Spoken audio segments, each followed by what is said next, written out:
Dando continuidade à apresentação do que foi dito durante o seminário promovido pela pós-graduação em Serviço Social da UFPE nos dias 6 e 7 de abril, vejamos a sequência do discurso da atual coordenadora da área de Serviço Social da CAPES, professora Mariângela Belfiore Vanderlei. Na primeira parte, vimos que o maior número de programas de pós-graduação da área de serviço social está no Nordeste. E isso, em si, é talvez já uma observação interessante, que poderia fazer nascer, a partir da UFPE, uma campanha de incremento das pós-nordestinas em serviço social. Vimos também que a região norte é, juntamente com a centro-oeste, a que menos tem programas de pós-graduação. Como geograficamente e também em nível de mentalidade nós estamos mais próximos da região norte, talvez seria indicado que nos encarregássemos de animar aquelas regiões para fundarem seus programas e lutarem solidariamente conosco para levá-los em direção ao nível 7. O programa da UFPE hoje está classificado em nível 5, isto é, um nível abaixo apenas daqueles das PUCs de São Paulo e do Rio Grande do Sul, e da UFRJ e da Universidade Federal do Maranhão.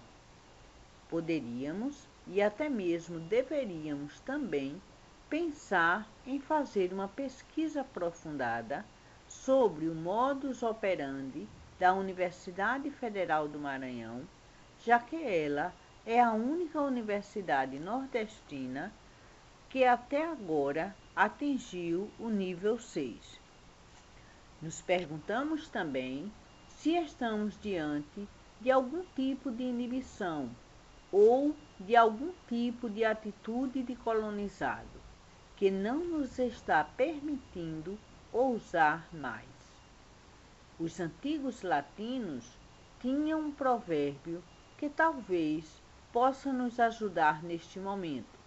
Isto é, eles diziam sempre que a sorte ajuda os ousados, fortuna iuvat audentes.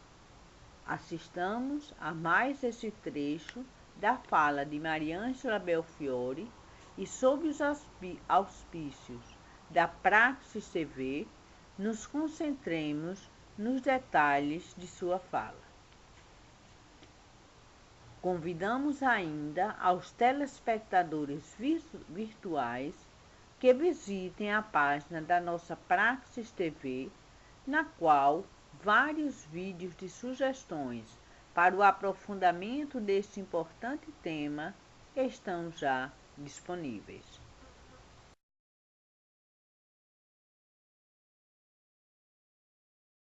Eu até daqui a pouquinho posso por aqui, mas a gente fez um enorme trabalho de avaliação acadêmica, não acompanhamos. Se a gente for juntar todas as semanas que nós passamos na PUC, dá um mês, nós trabalhamos um mês na avaliação de livros.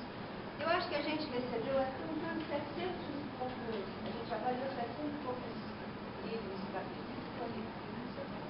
mais ou menos isso. A gente caixas e caixas. O que teve foi um trabalho exaustivo, mas também foi um trabalho bastante compensador no sentido de conhecer a posição da área. A gente tem muita coisa boa na nossa área, né? E muita coisa boa que circula pouco também, né?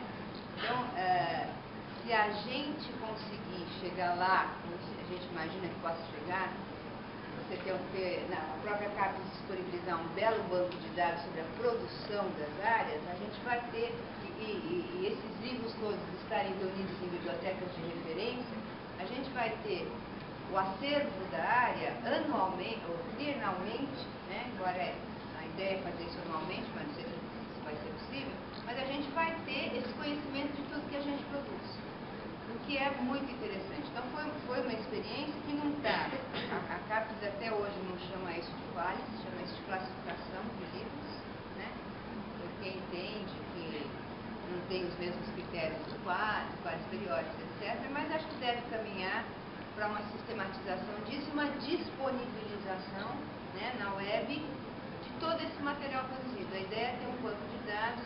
Teve uma experiência piloto feita pela Universidade de Santa Catarina, pela Federal de Santa Catarina, para a área interdisciplinar, da construção de um banco, com uma série de possibilidades de entradas no banco, com apresentação de autores, das universidades, alguma coisa bem interessante. Então, desse ponto de vista, se isso caminhar, porque a gente não sei como é que as coisas vão caminhar daqui para frente, mas a ideia é que a gente tenha essa possibilidade, e não só da área da gente, né, mas como de todas as áreas, de tudo que é produzido na pós-graduação, né.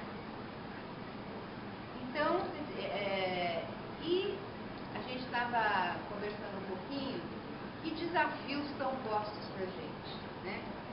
Eu acho que a gente até, o que a gente apresentou aqui, eu estava revendo um pouco hoje, né, a gente tem um primeiro desafio, que é importante, que é esse primeiro, da consolidação da pós-graduação, né? A gente ainda tem um número grande de programas com nota 3 e uma parte deles, porque são programas novos, os mestrados novos todos começam com 3, né?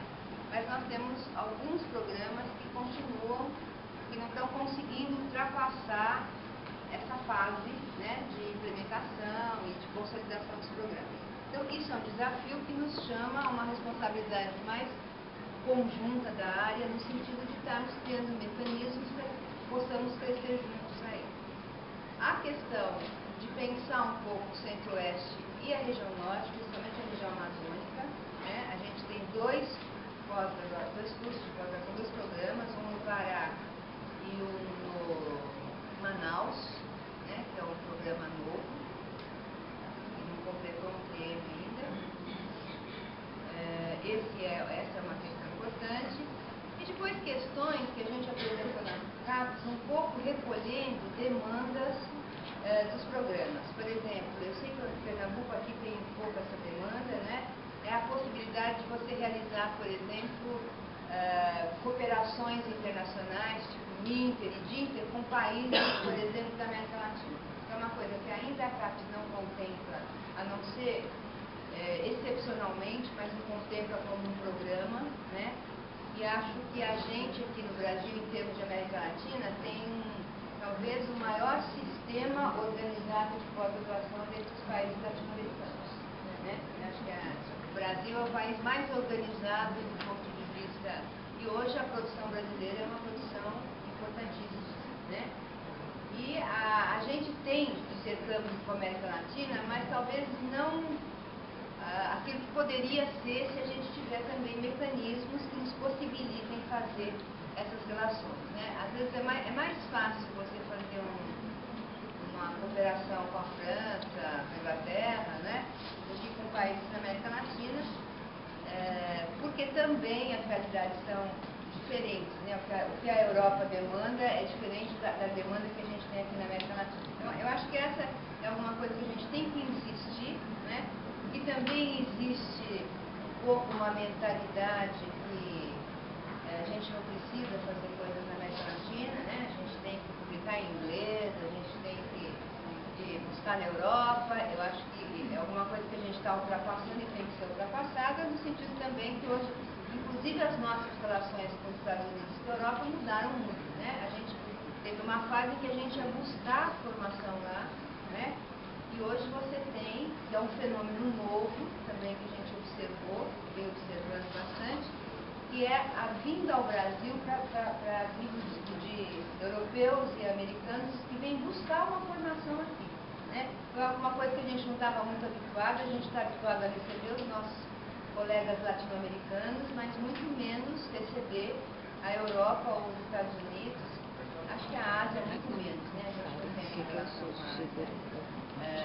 Nessa relação de um outro tipo de troca, né? Mas de troca de conhecimentos mesmo, de envio dos nossos professores e pesquisadores para cursos lá fora.